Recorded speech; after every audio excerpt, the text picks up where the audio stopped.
गहराइयों में उतर रहे हैं और हमारे पास इसके लिए एक दिलचस्प दस्तावेज है, भारत का विस्तृत भूगोल, एक परिचय।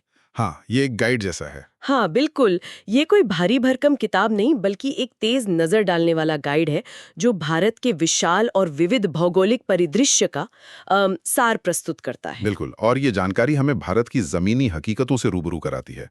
पहाड़ हैं, मैदान हैं, नदियाँ, मौसम, हाँ और कैसे ये सब यहाँ के जीवन मतलब लोगों के रहन-सहन, संसाधनों और संस्कृति को आकार देते हैं। सही। इसमें कृषि, उद्योग, लोग और कुछ खास जगहों का भी जिक्र है। तो हमारा मकसद है इस संक्षिप्त अवलोकन से सबसे जरूरी बातें और शायद कुछ चौंकाने वाले तथ्य निकालना। कोशिश ये है कि भारत के भूगोल की एक ऐसी समझ बने जो सिर्फ नक्शों तक ही सीमित न हो। बिल्कुल, एक गहरी समझ। शुरुआत में ही कुछ चीजें ध्यान खींचती हैं, जैसे भारत की अविश्वसनीय भौतिक विविधता। जरा सोचिए, एक तरफ दुनिया की सबसे ऊंची बर्फीली चोटियां हिमालय, हाँ, तो दूसरी तरफ मीलों लंबे समुद्री तट, फिर गंगा जैसी विशाल नदियां जो करोड़ों की प्यास बुझाती हैं, जीवनदायिनी नदियाँ। और जिम कॉर्बेट जैसे जंगल जहां आज भी बाढ़ आजादी से घूमते हैं। बिल्कुल, ठीक है, बिल्कुल। तो चलिए इस जानकारी के खजाने को खोलते हैं और देखते हैं कि भारत की जमीन हमें क्या कहानियां सुनाती है। चलिए। तो सबसे पहले बात करते हैं भारत की भौतिक तस्वीर की। ये तो हम जानते हैं कि भारत एक बहुत बड़ा देश है, जी, क्षेत्रफल के लिहाज से दुनिया में 7वां। जी हाँ। लेकिन आकार से ज्यादा हैरान करने वाली बात है इसकी बनावट में विविधता। उत्तर में देखिए तो आसमान छूता हिमालय पर्वत। हाँ, और हिमालय सिर्फ पहाड़ों की एक दीवार नहीं है, ये समझना बहुत जरूरी है। अच्छा, ये भारत का मौसम तय करने वाला एक विशाल रेगुलेटर है। एक तरह से ये मध्य एशिया से आने वाली बर्फीली हवाओं को रोकता है। ओह, वरना यहाँ बहुत ठंड होती। हाँ, वरना उत्तर भारत शायद एक ठंडा रेगिस्तान जैसा होता। और यही पहाड़ मानसूनी हवाओं को रोककर बारिश करवाते हैं, हाँ, मानसून। जिससे हमारी नदियां पानी से भर जाती हैं। तो हिमालय सिर्फ भारत की छत नहीं, बल्कि इसका एयर कंडीशनर और वाटर टावर भी आप कह सकते हैं। वाह, ये सोचने का एक बिल्कुल नया नजरिया है। अच्छा, हिमालय के ठीक नीचे उतरे तो विशाल उत्तरी मैदान है। ये इतने खास क्यों है? इसलिए क्योंकि ये मैदान हिमालय से उतरने वाली नदियां, खासकर गंगा, यमुना, ब्रह्मपुत्र और उनकी सहायक नदियों द्वारा सदियों से लाई गई उपजाऊ मिट्टी, जिसे जलोढ़ मिट्टी कहते हैं, उससे बने हैं। अच्छा, जलोढ़ मिट्टी। जी, ये दुनिया के सबसे उपजाऊ इलाकों में से हैं, और यही वजह है कि ये भारत की सबसे घनी आबादी वाले क्षेत्र भी हैं। हाँ, ये तो है। यहाँ की जमीन और पानी ने करोड़ों लोगों को पाला है। ये भारत का अन्न भंडार है असल में। यानी जमीन की बनावट का सीधा सीधा असर आबादी और खेती पर है। बिल्कुल। और दक्षिण भारत का नजारा वो तो अलग है ना? हाँ, दक्षिण की ओर बढ़ें तो हमें मिलता है प्रायद्वीपीय पठार, मतलब भारत का पुराना त्रिभुजाकार दक्षिणी भूभाग। त्रिभुजाकार? हाँ, मैप पर देखें तो ये कठोर प्राचीन चट्टानों से बना है, और ये पठार खनिज संपदा का खजाना है। अच्छा। जैसे कोयला, लोहा, मैंगनीज, बॉक्साइट सब यहीं मिलते हैं। ओह, और फिर इस पठार के दोनों ओर पूर्व और पश्चिम में समुद्र के किनारे लंबी तटीय पट्टियां हैं। हाँ, कोस्टल प्लेन्स। जी, तटीय मैदान। ये व्यापार, बंदरगाहों, मछली पकड़ने और कुछ खास तरह की खेती जैसे नारियल और मसालों के लिए अहम है। तो आप देखिए, पहाड़, मैदान, पठार, तट, हर हिस्से का अपना एक चरित्र है, अपनी एक भूमिका है। और इन अलग अलग भूभागों से निकलती हैं भारत की जीवन रेखाएं, नदियां। यहाँ जानकारी में हिमालय से निकलने वाली गंगा और ब्रह्मपुत्र जैसी विशाल नदियों का जिक्र है। हाँ, बड़ी नदियाँ। और प्रायद्वीप की अपनी पहचान वाली नदियाँ, जैसे गोदावरी और नर्मदा का भी। इनका महत्व तो शायद शब्दों में बताना भी मुश्किल है ना? बिल्कुल, ये सिर्फ पानी का जरिया नहीं है, ये तो सभ्यता के पालने रहे हैं। इनके किनारे शहर बसे, संस्कृतियां पनपी। सही। ये पीने के पानी, सिंचाई जिससे हमारे खेत हरे भरे रहते हैं, और हाँ, बिजली बनाने का भी स्रोत हैं। अच्छा, बिजली भी? जी हाँ, हाइड्रो पावर। कई जगहों पर ये परिवहन का माध्यम भी है, और इनका धार्मिक और सांस्कृतिक महत्व तो है ही। गंगा को तो माँ का दर्जा दिया गया है। हाँ, ये बात तो है। ये नदियां सचमुच भारत की धमनियों की तरह हैं। जानकारी में कुछ खास झीलों और झरनों का भी नाम है, जैसे चिल्का झील का जिक्र है। हाँ, चिल्का। ये भारत की सबसे बड़ी तटीय लैगून है, मतलब समुद्र के किनारे बनी खारे पानी की एक बड़ी झील। खारे पानी की? जी, ये अपनी जैव विविधता, खासकर जो प्रवासी पक्षी आते हैं, उनके लिए बहुत मशहूर है। अच्छा। इसी तरह वुलर झील का जिक्र है, जो कश्मीर में है और भारत की सबसे बड़ी मीठे पानी की झीलों में से एक है। मीठे पानी की सबसे बड़ी? जी। और जोग जलप्रपात, जो अपनी ऊंचाई के लिए जाना जाता है, काफी शानदार है। हाँ, सुना है। तो ये उदाहरण दिखाते हैं कि भारत में पानी सिर्फ नदियों के रूप में ही नहीं, बल्कि झीलों और झरनों के रूप में भी कितनी विविधता लिए हुए है। तो हमने देखा कि भारत की जमीन कितनी विविध है, पर इस जमीन पर जान डालता है यहाँ का मौसम और खासकर मानसून। हाँ, मानसून। जब भारत की जलवायु की बात होती है तो मानसून का जिक्र जरूर आता है। यहाँ दी गई जानकारी भी ऋतु परिवर्तन और बारिश पर जोर देती है। यहाँ बात वाकई दिलचस्प हो जाती है। मानसून महज एक मौसम नहीं, ये तो जैसे भारत की अर्थव्यवस्था और संस्कृति की लय है। आपने बिल्कुल सही कहा। मानसून भारत के लिए एक वरदान की तरह है, खासकर हमारी खेती के लिए। हाँ, खेती तो बहुत निर्भर है। देश की ज्यादातर खेती आज भी मानसून की बारिश पर ही निर्भर करती है। कब बुवाई होगी, कौन सी फसल उगेगी, पैदावार कैसी होगी, ये सब काफी हद तक मानसून के आने और जाने पर टिका होता है। सही। जानकारी में धान, गेहूं, गन्ना, कपास जैसी प्रमुख फसलों का उल्लेख है और ये सभी मानसून से गहराई से जुड़ी हैं। लेकिन क्या मानसून पर निर्भरता कुछ कम हुई है? क्योंकि जानकारी में सिंचाई के तरीकों का भी जिक्र है। नहरें, कुएं, ट्यूबवेल्स हाँ, बिल्कुल। और भाखड़ा नंगल, दामोदर घाटी, हीराकुंड जैसी बड़ी परियोजनाओं का भी नाम है। हाँ, इन सिंचाई परियोजनाओं ने खासकर हरित क्रांति के बाद मानसून पर निर्भरता को कुछ हद तक कम जरूर किया है। अच्छा। नहरों और ट्यूबवेल से अब उन इलाकों में भी खेती संभव है जहां बारिश कम होती है या कह लीजिए अनियमित है। हाँ, ये तो जरूरी है। और भाखड़ा नंगल जैसी विशाल बहुउद्देशीय परियोजनाएं न सिर्फ सिंचाई के लिए पानी देती हैं, बल्कि बिजली उत्पादन और बाढ़ नियंत्रण में भी मदद करती हैं। यह दिखाता है कि पानी की प्रबंधन पर कितना जोर रहा है। लेकिन फिर भी सच तो यही है कि भारत की कृषि अर्थव्यवस्था की धड़कन आज भी काफी हद तक मानसून ही है। सही है। और मौसम का मिट्टी से भी गहरा रिश्ता है ना। जानकारी में अलग अलग तरह की मिट्टियों का जिक्र है, जलोढ़, काली, लाल, लेटराइट। क्या आप इनके बारे में थोड़ा बता सकते हैं? जरूर जरूर। देखिए, मिट्टी का प्रकार तय करता है कि वहां कौन सी फसल अच्छी होगी। अच्छा। जैसे हमने बात की, उत्तरी मैदानों की जलोढ़ मिट्टी जो नदियों द्वारा लाई गई है, गेहूं, चावल, गन्ने के लिए बहुत उपजाऊ है। हाँ, वो अन्न भंडार वाली बात। बिल्कुल। वहीं दक्कन के पठार की काली मिट्टी, जिसे रेगूर भी कहते हैं। रेगूर? हाँ, रेगूर मिट्टी। हाँ। वो कपास की खेती के लिए बहुत जानी जाती है, इसीलिए इसे कपास मिट्टी भी कहा जाता है। ओह, इसलिए महाराष्ट्र, गुजरात में कपास ज्यादा होता है। बिल्कुल सही। फिर लाल मिट्टी है जो थोड़ी कम उपजाऊ होती है और अक्सर मोटे अनाज जैसे ज्वार, बाजरा के लिए इस्तेमाल होती है। और एक है लेटराइट मिट्टी जो ज्यादातर दक्षिणी राज्यों में और पूर्वी घाट के कुछ हिस्सों में मिलती है। ये बागानी फसलों जैसे चाय, कॉफी, काजू के लिए अच्छी रहती है। चाय, कॉफी, हाँ। तो देखिए कैसे जलवायु, मिट्टी और फसलें एक दूसरे से जुड़ी हुई हैं। ये एक जटिल ताना बाना है जो भारत की कृषि विविधता को जन्म देता है। बिल्कुल। जमीन, पानी, मौसम और मिट्टी के बाद अब रुख करते हैं संसाधनों, उद्योगों और लोगों की तरफ। जानकारी हमें बताती है कि भारत जमीन के नीचे छिपे खजानों यानी खनिज संसाधनों में भी धनी है। जी हाँ। कोयला, लौह अयस्क, बॉक्साइट, मैंगनीज जैसे अहम खनिजों का उल्लेख है इसमें। हाँ, और ये खनिज भारत के औद्योगिक विकास का आधार रहे हैं और हैं भी। कैसे? देखिए, कोयला ऊर्जा का प्रमुख स्रोत है, खासकर बिजली बनाने और स्टील उद्योग के लिए। लौह अयस्क से स्टील बनता है जो आप सोचिए निर्माण से लेकर मशीनरी तक हर चीज में इस्तेमाल होता है। सही बात है। बॉक्साइट से एल्यूमिनियम बनता है, मैंगनीज स्टील बनाने में काम आता है।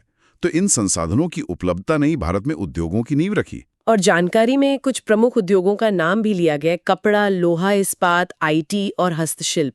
ये तो काफी अलग अलग तरह के उद्योग हैं। बिल्कुल। अगर हम इसे बड़ी तस्वीर से जोड़ें तो देखेंगे कि खनिज संसाधन उद्योगों को कैसे अपनी तरफ खींचते हैं। जैसे छोटा नागपुर पठार का इलाका जो खनिज भंडार से भरपूर है, वहीं भारत के कई बड़े लौह इस्पात कारखाने हैं, जमशेदपुर, बोकारो, राउरकेला। हाँ, नाम सुने हैं। वो इसीलिए वहां है क्योंकि कच्चा माल पास में है। कपड़ा उद्योग भारत का सबसे पुराना और बड़ा उद्योग है। आईटी उद्योग तो खैर हाल के दशकों में तेजी से उभरा है और इसकी कहानी अलग है। हाँ, वो तो है। और हस्तशिल्प, ये भारत की सांस्कृतिक विविधता और कलात्मकता का प्रतीक है जो लाखों लोगों को रोजगार भी देता है। सही। अच्छा, इन खनिजों को कारखानों तक और फिर तैयार माल को बाजारों तक पहुंचाने के लिए परिवहन की जरूरत पड़ती होगी। जानकारी में सड़क, रेल, वायु और जल परिवहन का जिक्र है। निश्चित रूप से एक अच्छा परिवहन नेटवर्क किसी भी देश की अर्थव्यवस्था की रीढ़ होता है। इसके बिना काम नहीं चल सकता। बिल्कुल। सड़कें और रेल लाइनें देश के कोने-कोने को जोड़ती हैं, कच्चे माल और तैयार उत्पादों की ढुलाई करती हैं। हवाई मार्ग यात्रियों और कीमती सामानों के तेज परिवहन के लिए जरूरी हैं। और जल परिवहन? हाँ, भारत की लंबी तटरेखा और नदियां जल परिवहन की संभावनाएं भी देती हैं। हालांकि इसका विकास अभी उतना नहीं हुआ है जितना हो सकता है। ये सब मिलकर ही आर्थिक पहिए को चलाते हैं। ठीक है, अब आते हैं मानवीय पहलू पर।